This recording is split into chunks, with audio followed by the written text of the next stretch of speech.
Welcome back to another Project Rebirth review. Today we're going to take a look at another DC Multiverse figure, this time the Knightmare Batman from Batman vs. Superman. Here's a look at the front of the box. Here's a look at the left side of the box, the right side of the box, and here's a look at the back of the box. This figure was part of the Collect and Connect for the Batman Grapple Blaster. Usually it's called a grapple gun, and it shows some of the figures you need to collect in order to put that gun together. Alright, let's get Knightmare Batman out of the box. Taking a look at inner packaging, we can see the figure itself, the accessory piece for the grapple gun, and the figure's goggles and 3 batarangs.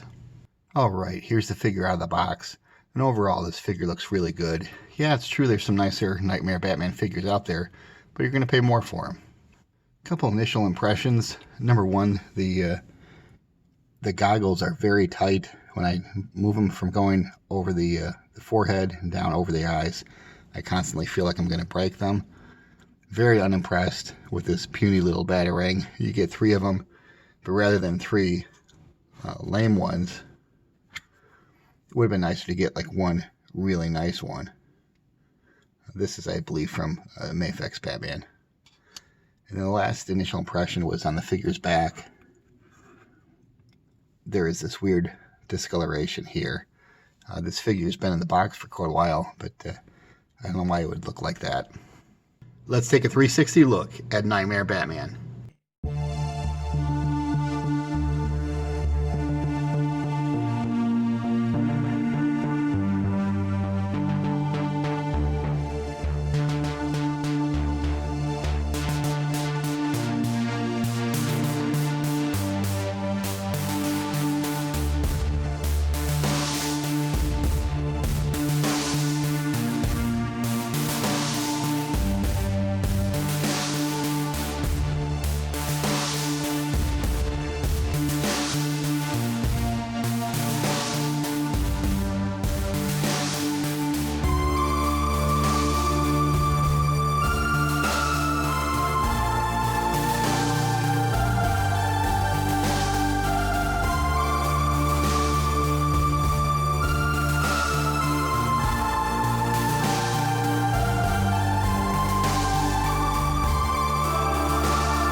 A quick look at articulation. It's obviously going to be hindered by this coat.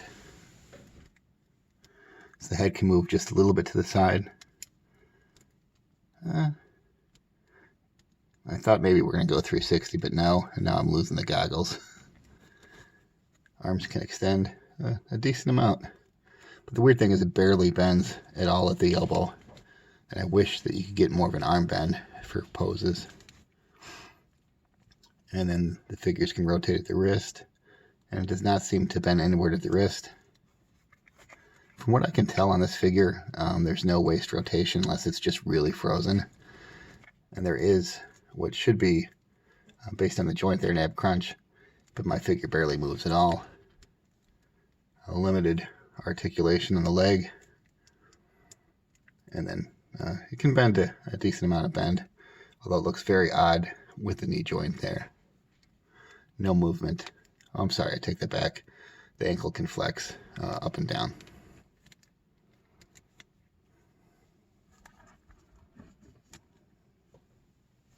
And for comparison purposes, here's this figure along with the Multiverse Unmasked Batman and the $10 basic version. Alright, so here's my final thoughts with regard to this Multiverse Batman vs. Superman Knightmare Batman. You know, there's some aspects that I like about this, and I think a lot of it is really just based on my emotional feelings on how cool that Nightmare scene was and the like of that, and it's kind of cool to have a souvenir from that aspect of it. But overall, I'm disappointed in this figure. As I mentioned, you know, the weird mark on the back of it, although that does make me tempted to perhaps just go ahead and give an attempt to blackwash this figure as a whole, and maybe, you know, it could be made cooler. The goggles seem cheap. You know, here's the $10 version. And other than being a different color, you know, are these goggles on the left really that much better than the goggles on the right? Or for that matter, is the figure as a whole that much better than the $10?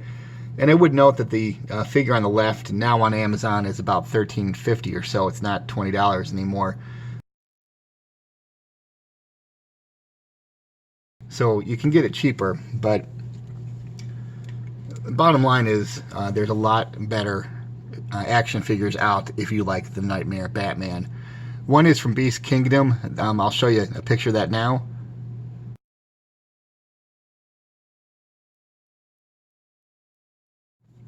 The Beast Kingdom figure that I just showed you does not come out till May of 2020, but you may think it's worth the wait. However, there's also very good options available right now, specifically from Mafex. I'll show you a few shots of those.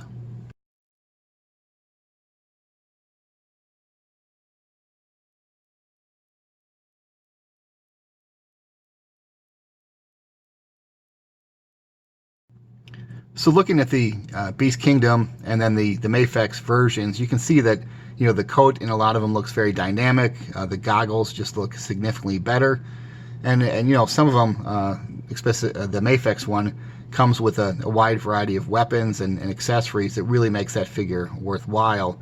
And speaking of accessories, I never thought I'd complain about a Batarang. But this little puny thing is a joke. And, you know, I've tried to straighten this out, but it's been essentially curved in the packaging, and there's 3 of them, but when it's in his hand, you can barely even tell that he's holding a Batarang. And if his only accessory is a Batarang, why does he have a trigger finger? These are just a few of the, you know, the questions I have about this figure. So, you know, again, the bottom line, I think there's better figures out there. They will cost you substantially more, you know, $80. A lot of times if you have a decent $20 figure, I'm going to say it's not worth the money to go up to the $80 price point. But in this case, I'm going to say it is. I really think that Mafex figure looks awesome.